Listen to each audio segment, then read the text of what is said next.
Now, when I grew up, people said to me, oh, Jews don't believe in hell. Okay? And, of course, I get a little bit of Jewish education behind me. I actually see, well, we do have something called Gehenna.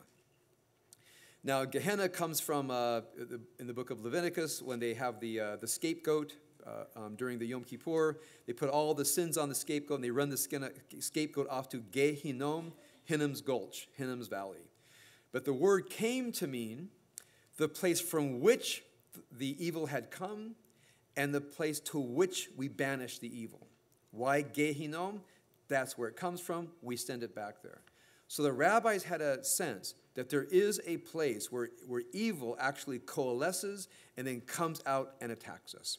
So they don't really think of Gehenna as only where a wicked person, let's say, goes through purgatory or something, but it's also an underworld that actually produces evil. So it says the deep things are Gehenna, and then its opposite, the secret things, refers to the Garden of Eden. Very nice. Another interpretation. The deep things refers to the deeds of the wicked. And one thing they're saying here, if you look at the quote, woe unto them that seek deep to hide their counsel from the Lord, meaning they have thoughts that they hide that are bent on evil, and they don't know that, according to this interpretation, God knows every thought. People say, I have a secret life. Well, you do have a secret life, but from their perspective, you see it, and God sees it. So God sees into the inner depths. Now, from a Hasidic perspective, we all have sometimes an extremely painful inner darkness, sometimes a destructive inner darkness. And why do we have this inner darkness from a Kabbalistic perspective? Because we're born with some of the divine darkness, and we have it in order to metabolize it, work it through, and repair it. If you avoid your darkness, you can't do your work, which is to work that darkness and repair it into light. So the worst thing a person can do is deny their darkness. If you deny your darkness, you're not doing God's work. If you know your darkness, what you have in store for you is great pain. Great pain.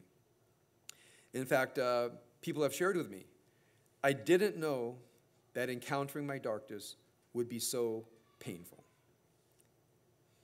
I was talking to a few people this week, and when a person really encountered the nature of the darkness, the person said to me, I'm feeling nauseous. I'm feeling nauseous. I see what's in there. And I said, welcome to the club. There are those who cannot hide from their darkness, are led into the darkness, life propels them into the darkness, and when you see what's really there, you start to see all the lies you've been telling your whole life.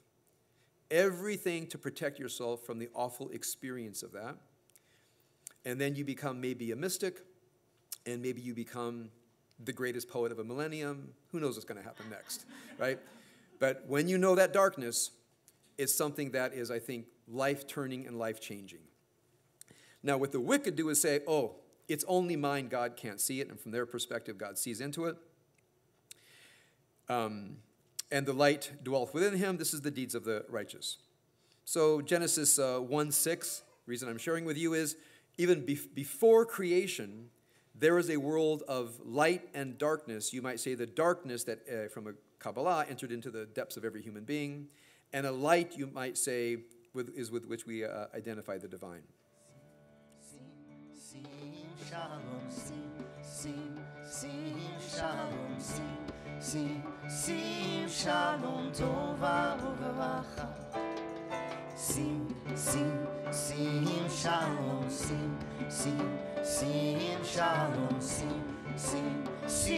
shalom, tova uveracha. Ay ay ay ay ay ay ay ay ay ay ay ay ay ay ay ay ay ay ay ay.